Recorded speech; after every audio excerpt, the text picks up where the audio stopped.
Muchos pueblos han sabido destacarse a lo largo de la historia, pero la mayoría de ellos, por más fuertes y poderosos que fueran, más tarde o más temprano terminaron desapareciendo o mezclándose con otros pueblos. Seguramente recordarán que en la antigüedad hubo invasiones, conquistas y destrucción de ciudades. Sin embargo, hubo un pueblo muy pequeño que, a pesar de su escaso poder militar, logró permanecer y permanecer hasta la actualidad, atravesando el vasto océano de la historia. Este fue el pueblo hebreo, que logró perdurar gracias a una poderosa convicción, la de sentirse el pueblo elegido de Dios. Abraham, el primer hebreo. El origen y la memoria del pueblo hebreo se encuentra en el libro más leído de la historia. Bien, veamos, ¿cuál creen que es? Peter Pan. La Bella Durmiente. No. Caperucita Roja. Tampoco. El libro es la Biblia. La Biblia nos cuenta que hacia el año 1900 a.C., Abraham, el hijo de un escultor de la ciudad de Ur, selló un pacto con Dios y este le prometió las tierras de Canaán. Entonces, Abraham emprendió la importante misión que le había sido encomendada.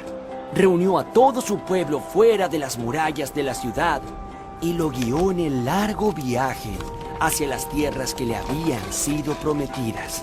Había un pequeño problema. Las tierras de Canaán no eran nada fáciles de habitar. Un gran número de pueblos de la región también estaban muy interesados por ocupar esos territorios. Es que esas tierras eran ricas y fértiles, y además se encontraban justo en el medio de los dos grandes reinos de esa época, el de Egipto al norte de África y el de Babilonia en la Mesopotamia. Estos dos poderosísimos reinos se disputaban estos territorios, ya que por ahí pasaban una infinidad de rutas comerciales. Pero para los hebreos, esa tierra era mucho más que una zona fértil. Como decía la Biblia, era su tierra prometida. Pero el pacto que Abraham hizo con Dios implicaba una cosa más. Él y su pueblo debían renunciar a todas esas religiones que adoraban a muchos dioses e ídolos tallados en la piedra para comenzar a respetar a un único Dios y creador de todas las cosas. Los patriarcas.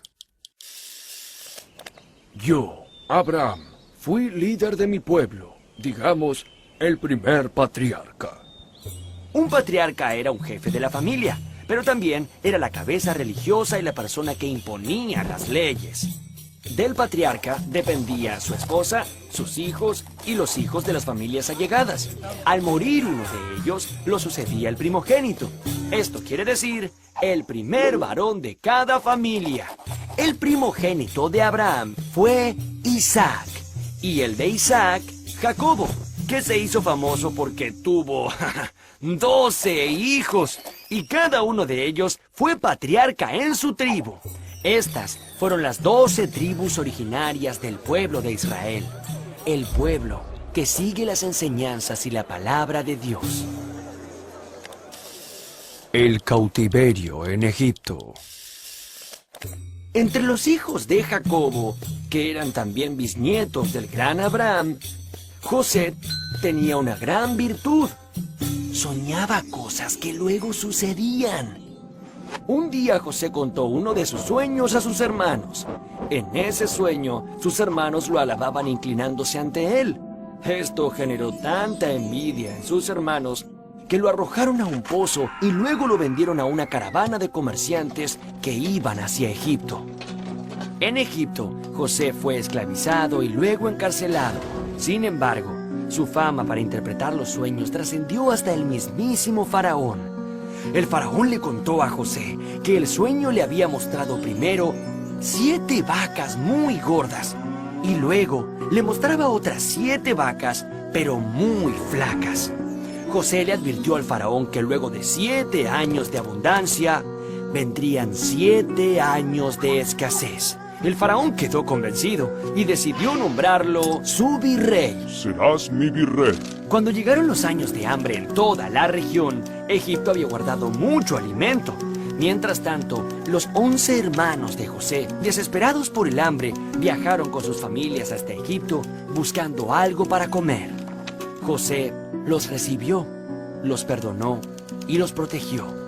Pero este bienestar no iba a durar mucho. Un nuevo faraón se había hecho gobernante de Egipto y, a diferencia del anterior, este temía a los hebreos y los despreciaba mucho. Así que los esclavizó a todos, sometiéndolos a maltratos terribles. La esclavitud en Egipto duró 210 años, pero un día iba a nacer un hombre que se convertiría en el gran libertador, un verdadero héroe. Y ese hombre se llamó Moisés. Una vez que Moisés liberó a su pueblo de la esclavitud, tuvo que deambular unos 40 años en el desierto. Durante este período, Moisés subió al monte de Sinaí, donde recibió de Dios, el mismísimo Dios, las tablas de la ley que contenían Los 10 mandamientos. Estos mandamientos eran un código de conducta que todos los hebreos debían respetar. Los hebreos protegieron las tablas en el Arca de la Alianza y las transportaron a lo largo del desierto. Dios estaba probando a su pueblo antes de permitirles volver a la tan ansiada tierra prometida de Canaán. El regreso a Jerusalén. Una vez que los descendientes de las 12 tribus hebreas habían regresado a su tierra, empezó el período más esplendoroso de esta civilización, el de los reyes de Israel. Así fue que los hebreos decidieron nombrar a un rey fuerte y capaz de combatir a todos sus enemigos. A finales del siglo XI a.C., el buen juez Samuel designó a Saúl como el primer rey de Israel. Este hombre de gran valor derrotó a los amonitas y a los moabitas, pero no pudo con los filisteos. Entonces, un joven pastor llamado David sobresalió entre todos y desafió al gigante Goliat, jefe de todos los filisteos. David derrotó a Goliat usando la inteligencia y no la fuerza. Con tan solo una onda, le dio un golpe certero al gigante justo en el medio de los ojos. Así fue que venció a los filisteos y alcanzó el objetivo de vivir en paz en la tierra prometida y hacer de Jerusalén la capital política y religiosa del reino. El rey Salomón fue hijo de David y dedicó toda su vida a la construcción del templo de Jerusalén, que era el más imponente de todos los templos dedicados a ese único Dios. Además, Salomón, que era un hombre sabio y justo, buscó por todos los medios evitar las guerras y las invasiones, pero no lo consiguió. Los demás pueblos, asirios, babilonios y egipcios, no estaban dispuestos a que las estratégicas tierras de Canaán quedaran solo en manos de los hebreos. En el año 922 a.C., Salomón murió y se armó un lío tremendo, ya que los hebreos no se ponían de acuerdo en cómo defender sus tierras. Entonces se dividieron en dos reinos, el de Judá al sur y el de Israel al norte. Las invasiones. Durante cientos de años, los dos reinos hebreos vivieron separados. Por ese motivo, no tenían la fuerza suficiente para enfrentar a sus enemigos. El reino de Israel duró casi 200 años hasta que el gran emperador de Asiria, Sargón II, lo invadió, destruyó la capital Samaria y expulsó a los hebreos a otras regiones. El reino de Judá duró más tiempo, hasta que un rey de Babilonia, Nabucodonosor II, invadió la ciudad sagrada de Jerusalén. Destruyó el templo que había construido Salomón y expulsó a todos los hebreos a Babilonia. En la Biblia se recuerda este período oscuro como la primera diáspora. Durante esos años de cautiverio quedaron en el olvido las viejas disputas entre los hebreos de los dos reinos y todos los descendientes de Abraham pasaron a llamarse por igual, el pueblo judío. Pero tuvieron que esperar 50 años más hasta que en el 539 a.C.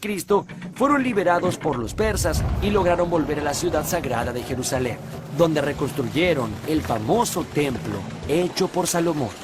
Todas las penurias que habían superado habían hecho que sus convicciones fueran aún más fuertes. poco a poco decidieron aislarse de los demás pueblos de la región, convencidos de que su único Dios era la única verdad. Para ello, los profetas advirtieron durante muchos años los mandatos sagrados de las primeras 5 partes de la Biblia que llamaron Torá. La gran diáspora. Por más de 200 años, los judíos se dedicaron a consolidar su religión, su cultura y su forma de vida de acuerdo a las enseñanzas de la Biblia. Pero nuevas invasiones golpearon a los judíos. Primero fueron los griegos bajo las órdenes de Alejandro Magno, y más tarde los romanos anexaron Canaán a su imperio. Aunque por lo general fueron un pueblo pacífico, un día, en el siglo I después de Cristo, los judíos decidieron rebelarse ante tanta opresión. Entonces organizaron una sublevación. Los judíos lucharon contra temibles legiones romanas con insistencia y valor, tanto tiempo como pudieron. Pero el ejército imperial era muy poderoso. Luego de 2 años de estar sitiada y sometida por el hambre, Jerusalén cayó. Tito, emperador de Roma en ese momento, mandó a destruir por segunda vez el templo de Salomón e incendió toda Jerusalén.